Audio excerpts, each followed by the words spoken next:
बिस्मिल्लाहिर्रहमानिर्रहीम। अस्सलाम वालेकुम नाज़रीन, आप यूट्यूब चैनल देख रहे हैं। मैं इमरान खान हूँ। सिचुएशन खासी संजीदा है।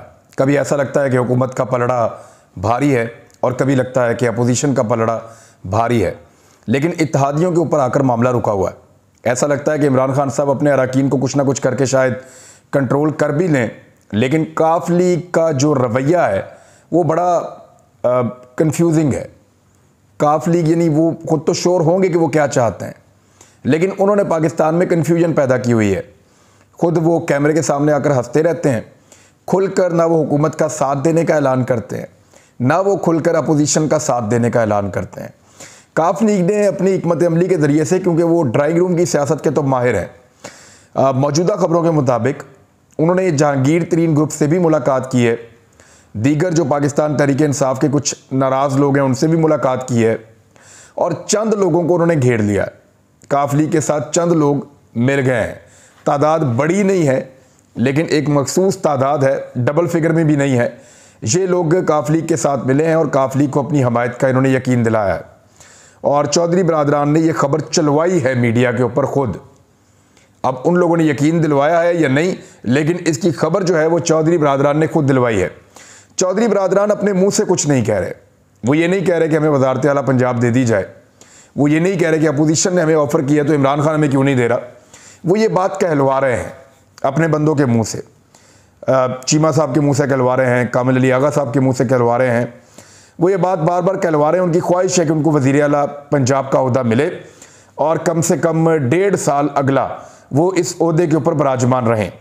वैसे भी उनकी चांदी थी, उन्होंने बहुत मौज की है पंजाब में। क्या कुछ हुआ है वो खबरें आने वाले दिनों में सामने आ जाएंगी, हम आपको खुद बता रहे होंगे, और ये सारी खबरें खोल दी जाएंगी। खोलने वाले इनको खोल देंगे और पता चल जाएगा कि चौधरी बरादरान ने किस किस्म की गवर्नेंस की है पंजाब में उस्मान बुज़दार के साथ मिलकर पिछले 3-3.5 साल में किस किस ने क्या क्या किया।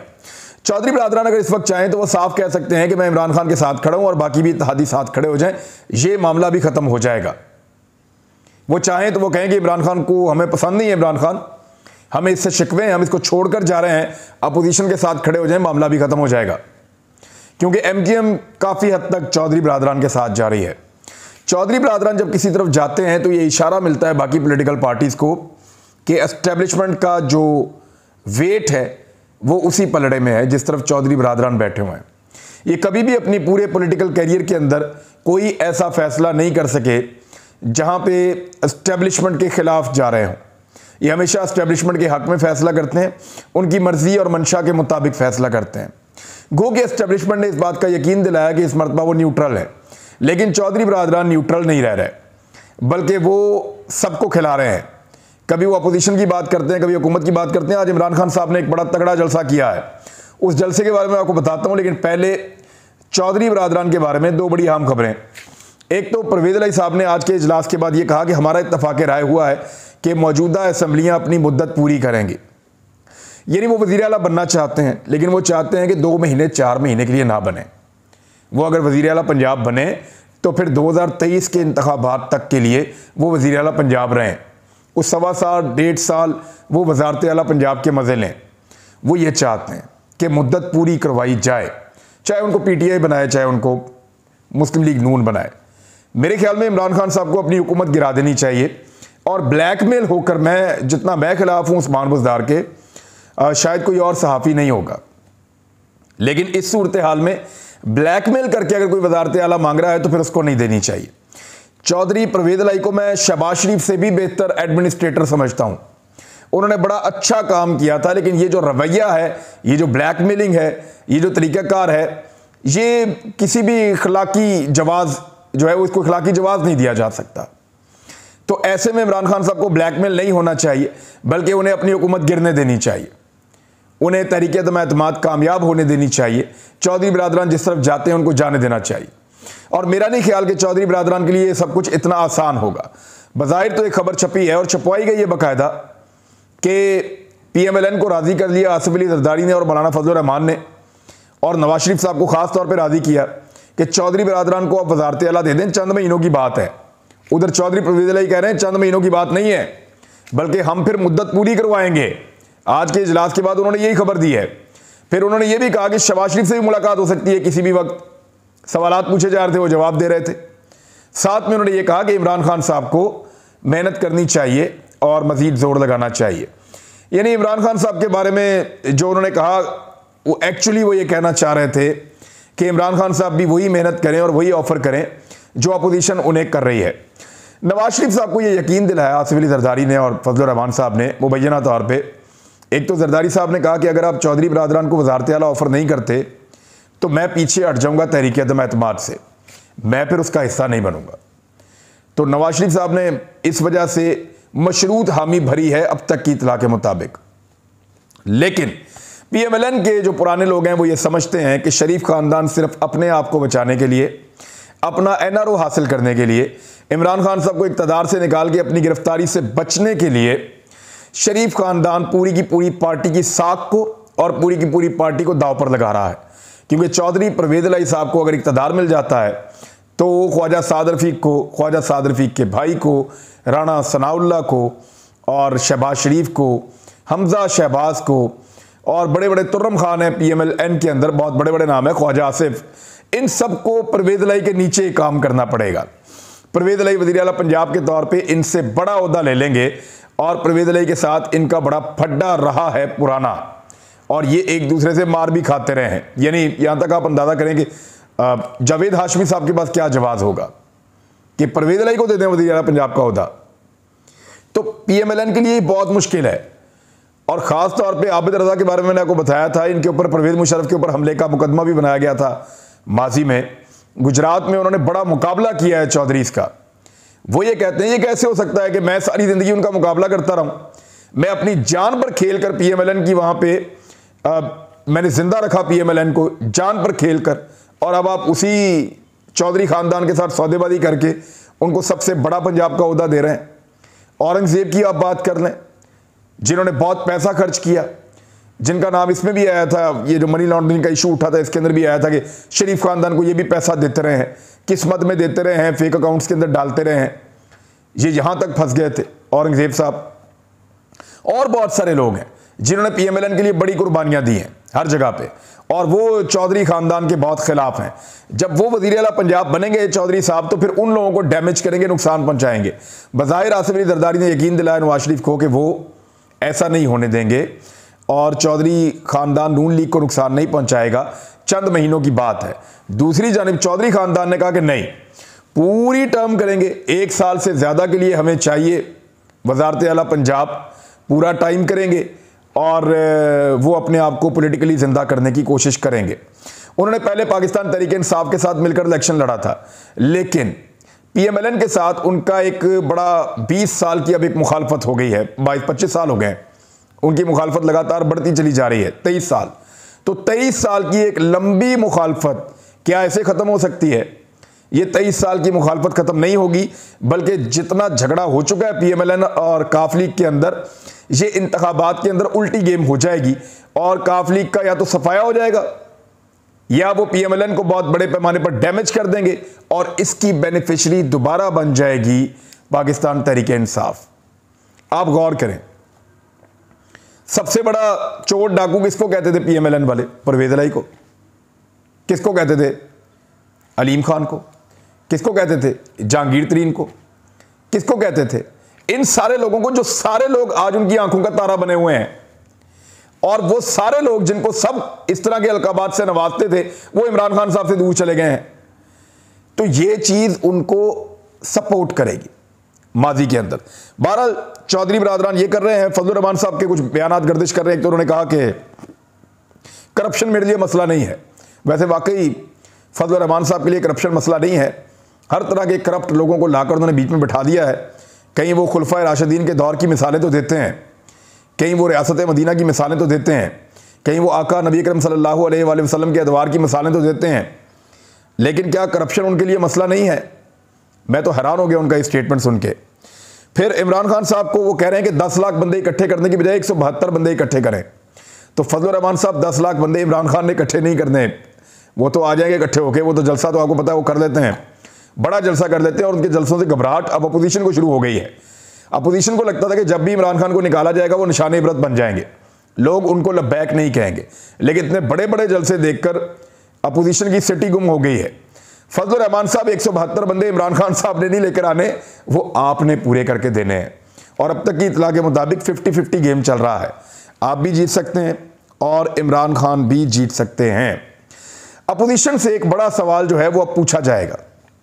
अगर वो इमरान खान साहब की हुकूमत को गिरा देते हैं तो जो पहला बड़ा सवाल उनसे पूछा जाएगा वो ये है कि उन्होंने अभी तक ये नहीं बताया कि इन्हीं हालात में जिनमें वो कहते हैं इमरान खान ने महंगाई की है और ज्यादती की है, अवाम के ऊपर ज्यादा बोझ डाल दिया है, तो इन्हीं हालात में ये अपोजिशन डॉलर कितने का कर देगी, बताएं ना कितने का करेंगे, गैस कितने की करेगी इन्हीं हालात में, पेट्रोल की कीमत क्या होगी इन्हीं हालात में, आटा, चीनी, घी, दालें ये कितने कितने रुपए के अंदर बेचेंगे। यानी अपोजिशन अब ये बात बताए ना। ये तो वो बहुत कह रहे हैं कि इमरान खान ने बहुत महंगाई कर दी। इमीडिएटली अगर हुकूमत तब्दील होती है तो वो अवाम को कोई आसरा तो दें कि हम पेट्रोल 100 रुपए का बेचेंगे, हम दालें इतने की देंगे, घी को 30% सस्ता कर देंगे, आटा जो है वो हम इतना सस्ता कर देंगे।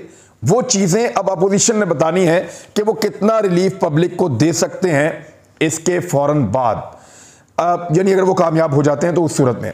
अब इमरान खान साहब ने आज की जो तकरीर की है, एक तो जलसा बहुत बड़ा था, हाफिजाबाद का एक शानदार जलसा था, क्राउड बहुत चार्ज था और इमरान खान साहब ऐसा लगता है कि वाकई बहुत बड़ी तादाद में बंदे डी चौक में इकट्ठे करने वाले हैं और वो कर भी देंगे। मामला यह है कि इमरान खान साहब ने यहां पे जो तकरीर की उसके सख्त अल्फाज भी हैं, लेकिन बहुत शानदार तकरीर थी। आज उन्होंने बैलेंस बहुत अच्छा बनाया है।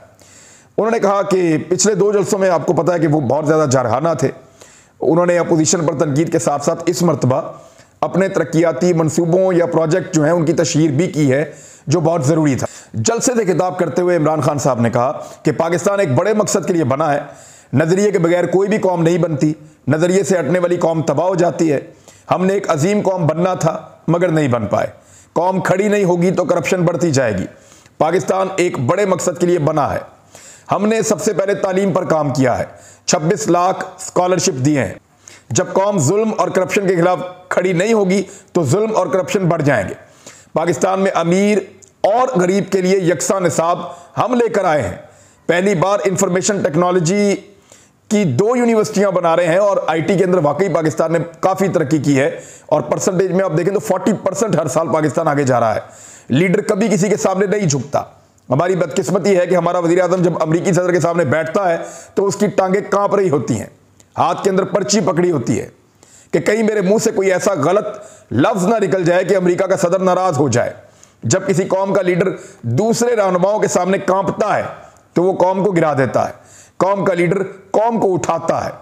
गुलाम हिंदुस्तान में आज़ाद अजीम लीडर कायद-ए-आज़म मोहम्मद अली जिन्ना थे जिन्होंने हमारी कौम को उठाया था। अभी यूरोपीय यूनियन ममालिक के सफ़ीरों ने मिलकर हमें एक ख़त लिखा कि हम रूस के यूक्रेन पर हमले की मजम्मत करें। इस तरह खुला ख़त लिखना तमाम सफारती प्रोटोकॉल्स के खिलाफ है। मैंने उनके इस इकदाम पर बिल्कुल सही तनकीद की है। मैंने उनसे पूछा कि क्या इनमें हिंदुस्तान को इस तरह का ख़त लिखने की ज़रूरत है? हम एक आज़ाद और खुद मुख्तार मुल्क हैं, हम किसी के गुलाम नहीं हैं। मेरे यूरोपीय ममालिक के खिलाफ बयान पर मुखालिफिन ने बयानात दिए। फजलुर रहमान ने कहा कि इमरान खान ने बयान देकर बड़ा जुल्म कर दिया है। इसके बाद वो शहबाज शरीफ जो हर गैर मुल्की सफ़ीर के साथ मुलाकात के लिए टाई सूट पहन लेता है, वैसे ये बड़ा कम्प्लेक्स है। शुक्र है मौलाना फजलुर रहमान साहब टाई सूट नहीं पहन लेते, उनको सूट भी नहीं करेगा। लेकिन आप ये देखें कि शहबाज शरीफ साहब, नवाज शरीफ साहब या पीपल्स पार्टी की क़यादत फ़ौरन लाल रंग की टाई पहन के, कोट पैंट पहन के आ जाते हैं कि जनाब हम आपकी तरह दिख रहे हैं, आपकी ज़बान बोल रहे हैं, आपके जैसे लगते हैं, तो हमारी जो है ना वो गुलामी कबूल कीजिए। तो इस तरह का वो कहता है कि इमरान खान ने अंग्रेज़ों पर तनकीद करके बड़ा जुल्म कर दिया। इसके बाद बिलावल भुट्टो कहता है कि इमरान खान ने पाकिस्तान पर जुल्म कर दिया है। मैं मुखालिफिन से बेहतर मगरिब को जानता हूँ। मगरबी लोग इन लोगों को हकीर समझते हैं जो उनके जूते पॉलिश करते हैं, और जो लोग अपनी कौम के मफादात के लिए खड़े होते हैं वो उनकी इज्जत करते हैं। दुनिया उस इंसान की इज्जत करती है जो अपनी इज्जत करवाता है और खुद करता है। जो इंसान या मुल्क अपनी इज्जत नहीं करता, दुनिया भी उसकी इज्जत नहीं करती। पाकिस्तान में गुज़िश्ता 10 सालों के दौरान 400 से ज़ायद ड्रोन हमले हुए। आसिफ जरदारी और नवाज शरीफ ने ड्रोन हमलों की मजम्मत नहीं की। 20 से ज़ायद सफ़ीरों ने मुझसे कहा कि ड्रोन हमलों की मुखालफत क्यों कर रहे हो? तो मैंने उनको जवाब दिया कि तुम लोगों ने लंदन में एक दहशतगर्द बिठाया हुआ है। दहशतगर्द ने कराची के लोगों का कत्ल किया है। कहते हैं कि इसको पाकिस्तान के हवाले करें, तो कहा कि अदालत में सबूत पेश करें। ये अल्ताफ हुसैन की बात कर रहे हैं कि वो दहशतगर्द वहाँ बैठा हुआ है, दहशतगर्दी पाकिस्तान में करवा रहा है। हम कहते थे अबे दो हमारा बंदा, तो वो कहते हैं सबूत पेश करो। बरतानिया से कहा क्या हम इस दहशतगर्द पर लंदन में ड्रोन हमला कर दें, मार दें, तो आपको कैसा लगेगा? ये इमरान खान साहब का बड़ा ज़बरदस्त आर्गूमेंट था कि आप यहाँ पे तो बगैर किसी अदालती कार्रवाई पे, यहाँ पे तो बगैर किसी सबूत के आप ड्रोन मारते हैं, बंदे भी मार देते हैं, 7 मासूमों को भी कत्ल कर देते हैं। तो हमारा भी एक दहशतगर्द बरतानिया में, इजाज़त दीजिए हम भी उसको ड्रोन के अंदर मार दें, तो आपको कैसा लगेगा? मैंने मगरिब से कहा जब हमें इस दहशतगर्द पर ड्रोन हमला करने की इजाज़त नहीं देंगे तो हम क्या आपके गुलाम हैं कि आप हमारे मुल्क में ड्रोन हमले कर रहे हैं? दुनिया में हर मुल्क से अच्छे ताल्लुकात रखना चाहते हैं हम। अमेरिका का एक बड़ा पावरफुल मुल्क है, हमारे पाकिस्तानी वहाँ हैं। चाइना ने बहुत कम वक्त में पाकिस्तान को जहाज़ फराहम किए हैं। रूस के सदर ने हमको इज्जत दी है, 3 गार्ड ऑफ ऑनर पेश किए हैं। सदर ट्रंप ने मुझे इज्जत दी क्योंकि उसको पता था कि मैं 2 नंबर आदमी नहीं हूं।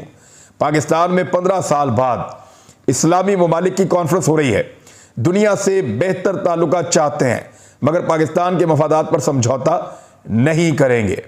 उन्होंने कहा कि जो अमरीकी दौरा साबिक सदर आसिफ अली जरदारी और नवाज शरीफ साहब ने किए थे अपने अपने दौरे, एक ने $12 लाख में किया था और दूसरे ने $14 लाख में किया था, और वही दौरा मैंने सिर्फ $1.5 लाख में किया है।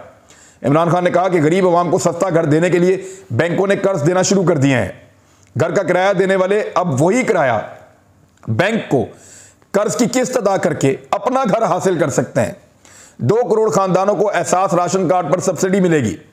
पेट्रोल और डीजल की कीमतें 10 रुपए कम की गई हैं। बिजली की कीमत 5 रुपए कम की गई है। पाकिस्तान में सबसे सस्ता पेट्रोल 150 रुपए फी लीटर है। टैक्स का पैसा मिलता रहेगा, कौम पर खर्च करते रहेंगे। तहरीके अदम एतमाद पर वज़ीर आज़म ने कहा कि इसकी कोई फिक्र ना करे। ये जो सब इकट्ठे होकर कोशिश कर रहे हैं कि हुकूमत गिर जाएगी, आने वाले दिनों में सब देखेंगे कि बजाय हुकूमत गिरने के जो 3 चूहे शिकार करने के लिए निकले हैं उनका शिकार हो जाएगा। ये प्राइम मिनिस्टर ऑफ पाकिस्तान साहब बात कर रहे थे। इसमें 1-2 चीज़ें बड़ी इंपॉर्टेंट हैं। इस वक्त जो सिचुएशन है उसमें मुस्लिम लीग काफ क्लैरिटी के साथ बात नहीं कर रही, वो सिर्फ 1-1.5 साल की वजारत आला देख रहे हैं। लेकिन मुझे दिखाई दे रहा है कि PMLN ने अगर ये रिस्क लिया तो ये उनके लिए भी बहुत बुरा होगा। मुस्लिम लीग काफ को भी कोई अवामी पजीराई नहीं मिलेगी, बल्कि उल्टा इमरान खान का फ़ायदा हो जाएगा। हाँ, वक्ती तौर पे एक फ़ायदा PMLN का ये हो जाएगा कि शहबाज शरीफ नाअहली से बच जाएंगे, क्योंकि वज़ीर आज़म बनेंगे। जब वज़ीर आज़म बनेंगे अपना केस ख़त्म करेंगे, FIA सुन रही है, सारा कुछ उनके अंडर में आ जाएगा, फिर मौजा ही मौजा। तो अब तक के लिए इतना ही। अपना ख्याल रखिएगा, अपने इस चैनल का भी याद रखें, अभी कुछ भी हतमी नहीं है, आज भी 50-50 है। अपना ख्याल रखिएगा। अल्लाह हाफ़िज़।